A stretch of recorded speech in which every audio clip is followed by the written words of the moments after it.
بسم الله الرحمن الرحيم. أهلا وسهلا بيكم.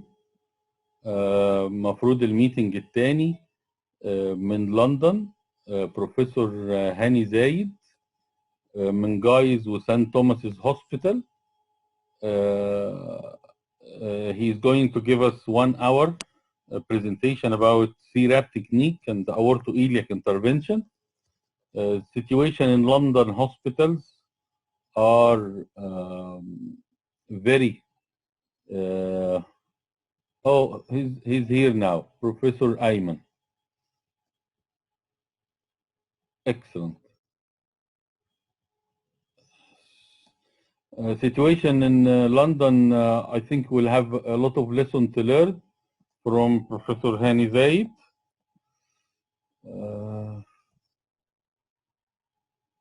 Okay.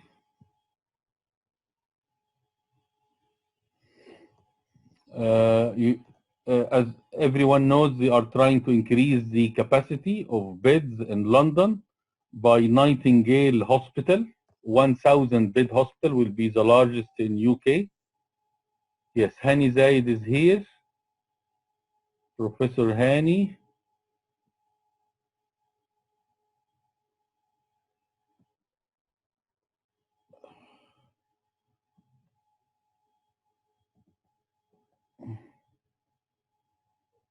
Professor Hany Zayed, yes, excellent. Professor Hany joining us from London. We are around 30 participants now. They will join us in. Your mic is open, Professor Hany. Yes, okay. We all can hear you and we can see your webcam, and you can start the slide sharing anytime you wish. Okay. We're all eagerly waiting for your presentation. Thank you very much, everyone. Let me see how I do it. Yeah.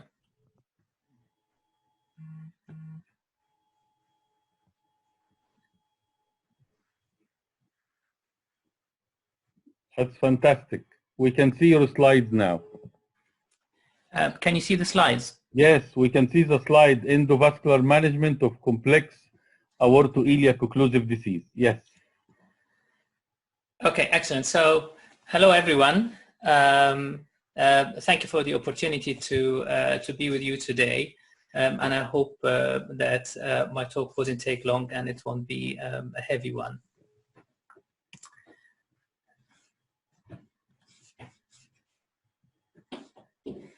So the classic teaching is that for the task classification of aortoiliac disease, those with type A or B lesion should be treated endovascularly, while those with class C and D are normally people who were considered only for open repair.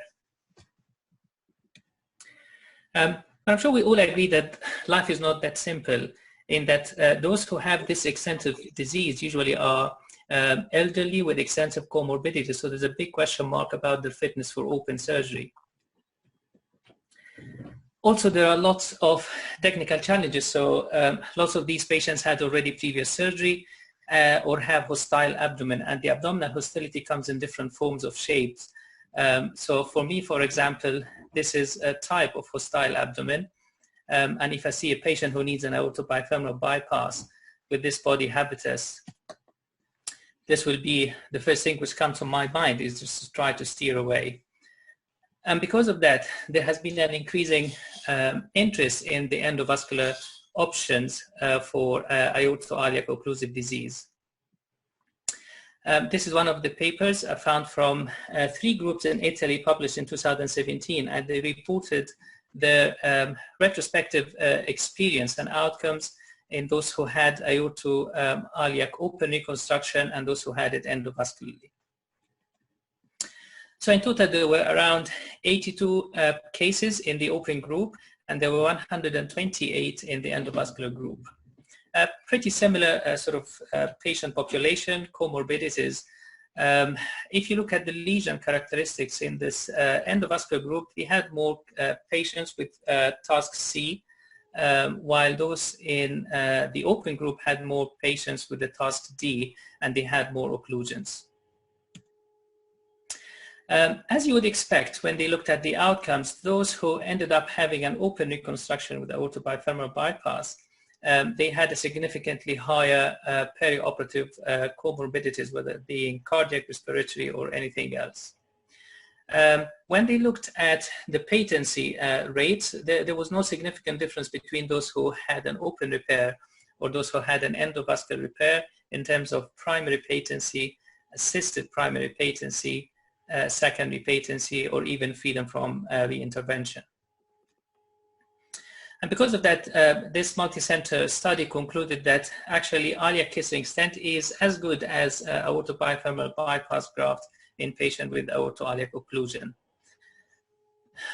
This is a very nice meta-analysis performed by one of the people who have a large experience in the endovascular aortoiliac reconstruction.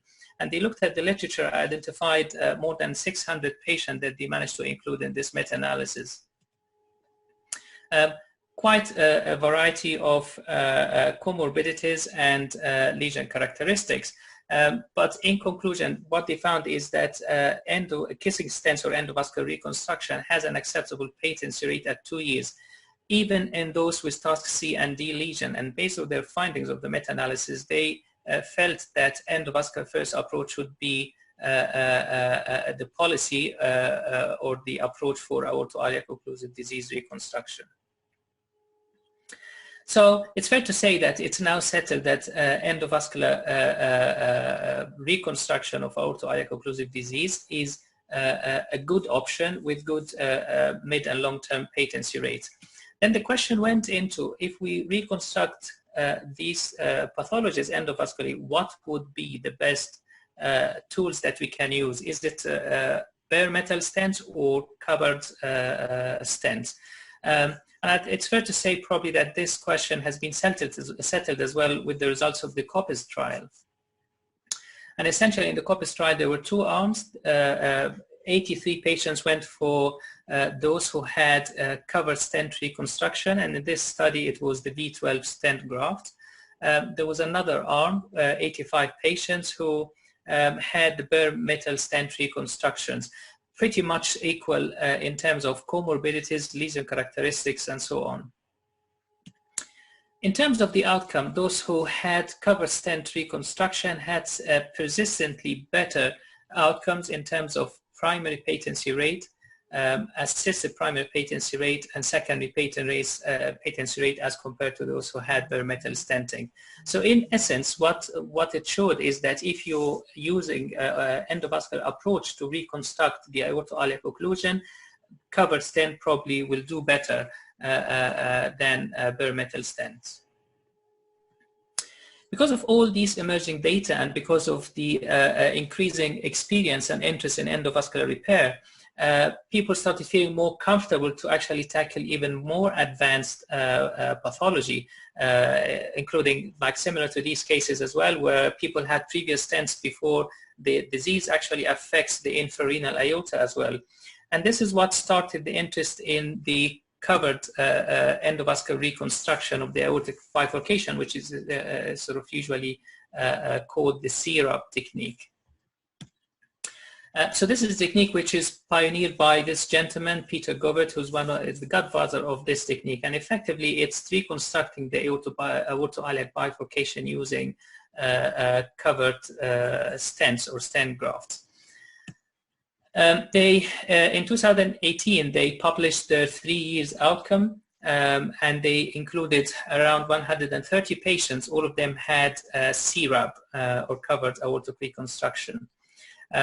And I have to say that their outcomes at 3 years were quite impressive in that they reported a patency rate of 82% at 3 years, with a secondary patency rate of 97% at the same 3 years, which is pretty good outcome. They even went further and studied what configuration of the stent graft would do better for these reconstructions. And they studied 4 configurations. The first one is using the bare metal stents in a parallel fashion. The second one is using covered stent in a ballerina fashion, like kissing stents. The third one, when they started using aortic stent graft, straight parallel walls of the aortic stent graft with the two iliac stent. And the last one, which is the tapered aortic stent graft with the two iliac stents. And when they looked at the hemodynamical consequences or effects of these configuration, it came out that the D configuration with the taper stent and the kissing iliac stent is the best one hemodynamically.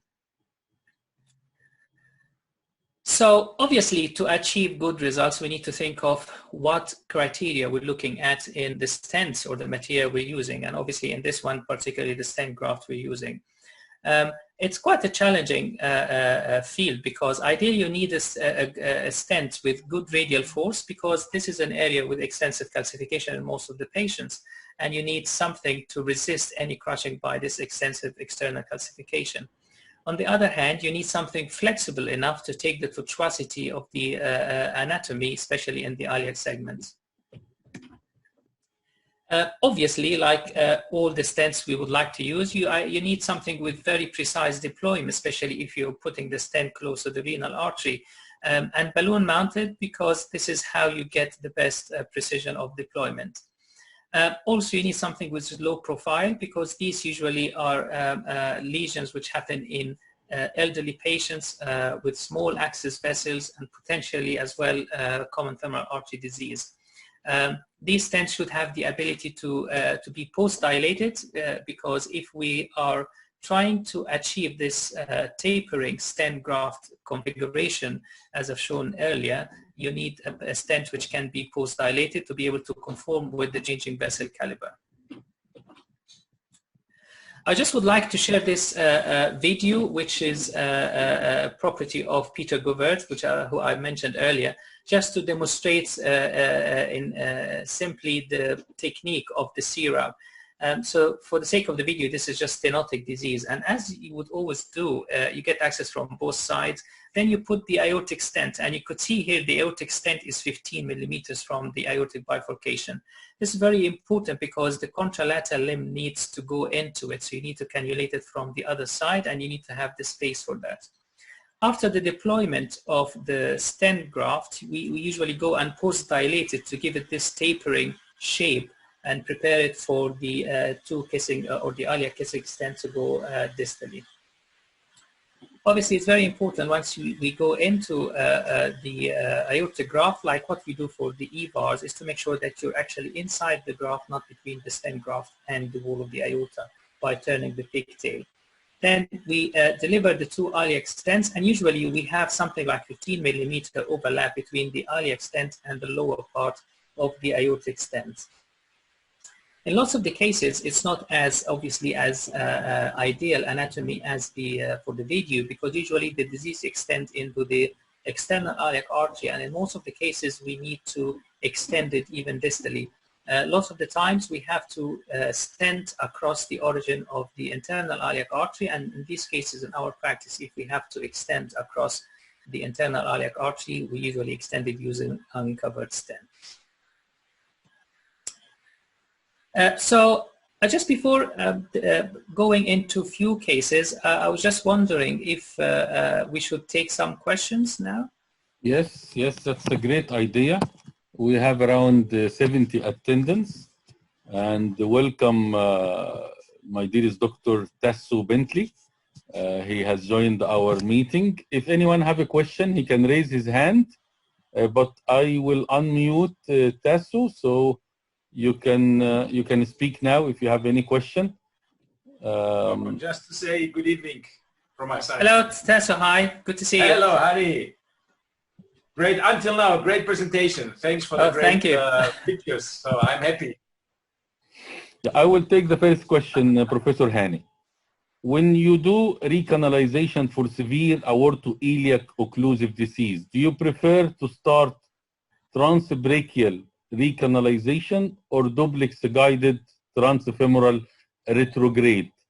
Which one do you prefer, and what is your preferred tools? That's a very good question. So what we usually, what decides or determines our approaches effectively, whether we have bilateral iliac occlusion or it's just one side occluded and the other side is stenosed. If we have bilateral iliac occlusion, it's mandatory in my practice to get arm access. And I think I have a case to show which demonstrate that. For a few reasons. Number one, the imaging, just to make sure that the anatomy has not changed from the date of the last scan. Number two, in few cases, recanalization from the distal end from the percutaneous femoral axis might not be feasible, and sometimes it's easier to get antegrade recanalization using the arm axis. If we have to use a re-entry device, it's really important to know exactly where we need to re-enter. And without imaging from the top in case of bilateral occlusion, that will be difficult. If we have just one side occlusion and the other side is stenosed, probably in this case what we'll do is get access from the stenotic side first, put the pigtail from this side, and then take our imaging or the initial angiogram. Then we access from the occluded side. Excellent. Thank you very much. Of calcium in the common iliac artery, but the rest doesn't look too bad.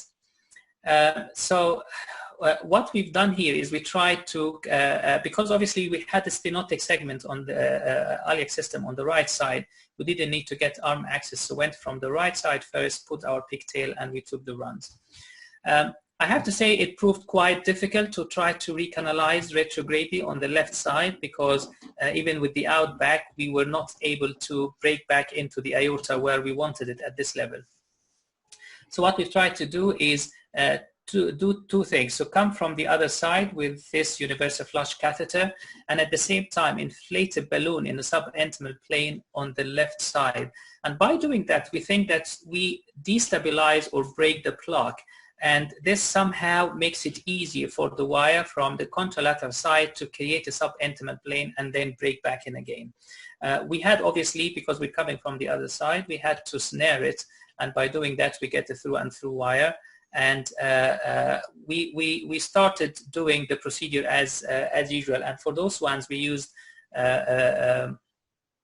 a covered stent graft, which is called B graft from Bentley, and it has the advantage of being shapeable in that you can always go back and post dilate it.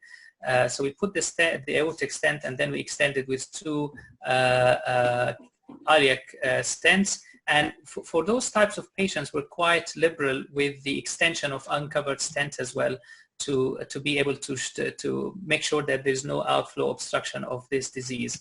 So this is the CT scan post-operatively. I hope you can see it well, and you can just see how the aortic stent graft is tapered nicely around the iliac kissing stent, and on the left side we extended it all the way down to the femorals, and on the right side we just stopped above the renal artery. So in this high-risk group of patients where laparotomy is probably detrimental, I think endovascular approach, whether this is a syrop or kissing stent, would be a bonus for those patients. My third case to share with you is a gentleman who's almost 90 years at the time of 90 years old at the time of the treatment. Presented to us with gangrene of the right fifth toe with rest pain. Had previous iliac stenting with the usual comorbidities of age and ischemic heart disease and diabetes. So this is the CT scan preoperatively. I apologize, it looks like it's playing slowly. And you can see there's a mural thrombus in the aorta, and again, very close to the renal arteries. Then the disease extends to both iliac systems, which have been stented before. And you can see, for example, the stent on the left side with quite an extensive disease outside it. The stenosis distal to the stent, and very diseased external iliac segment, which at one point becomes very, very tight. And those are the type of patient that's when we plan the procedure, you really need to look for the lowest profile devices available. For this part of the aorta, we didn't want to go all the way up to the renal arteries. There was like a waist that we thought might be a good idea to land the top part of our stent graft. And if I explain it here, so you could see that there's a mural thrombus here and there's a mural thrombus here. What we aimed for is just to stop in this level with the aortic stent in order to avoid disturbing the proximal aortic mural thrombus, and then start our repair or reconstruction from this level bilaterally. This is the aortic stent sort of proximally, and we had to extend it with one distally as well, and then we had to reline the previous iliac kissing stents. Obviously, in most of the cases, we have to go back and post-dilate to get the stents to conform with the anatomy. And this is how it looks like at the end with kissing balloon angioplasty of the two stents.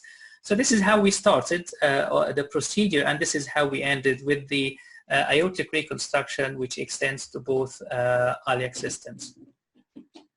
This is the post-procedure CT scan, and what I would like you to see here is that, as I said, we were not planning to extend the stent all the way up to the aorta, but you can see the stent is lying nicely, even surrounded by the thrombus, but it's maintained its patency, and the two iliac stents are maintaining their patency and maintaining their extension or conformability with the anatomy. And if you look at the picture on the right side, you could see as well that the stents are taking nicely the curve of the external iliac artery.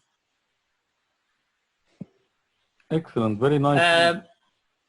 I think probably this probably is my last case to discuss or to share with you, and it's just effectively it highlights the challenging anatomy or the challenges that extensive calcification can put on this type of reconstruction.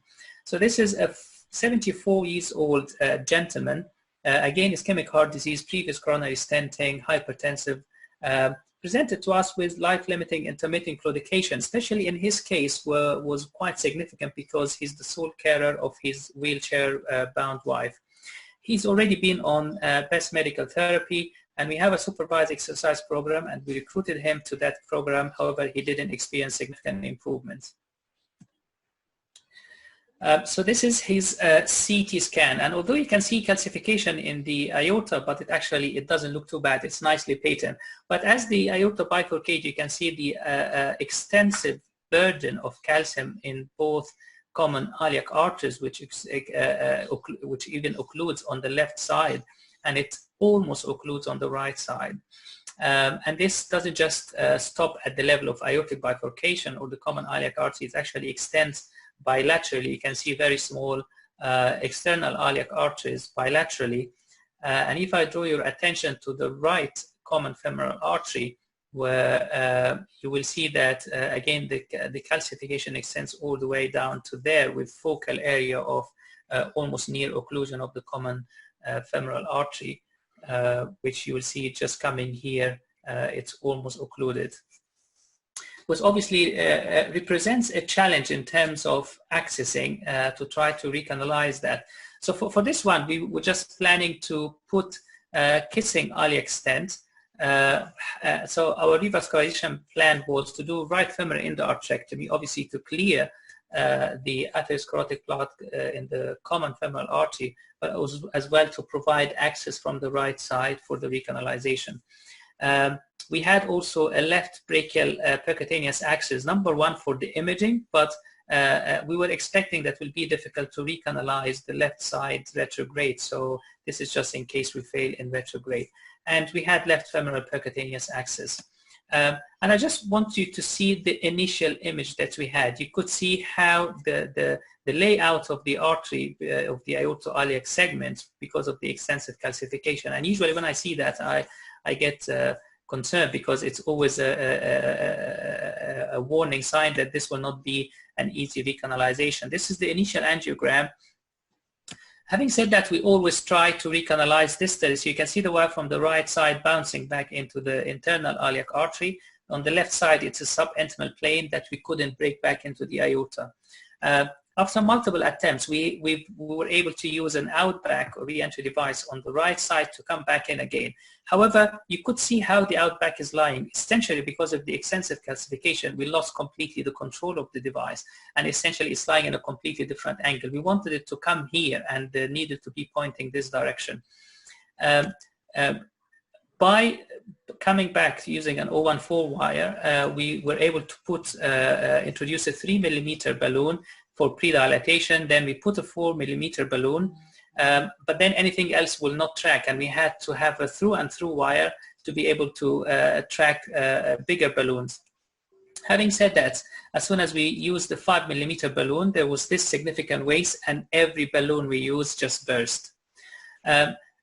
In terms of the left side, we couldn't recanalize from retrograde axis, so we came from the top and we managed to go in a subintimal plane, break back in again, and we had to snare it to achieve a through and through wire.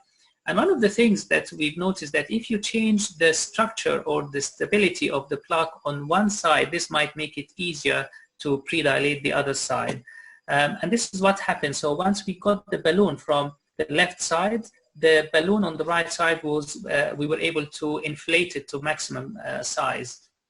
And obviously this is the picture that you would like to see with the kissing balloons.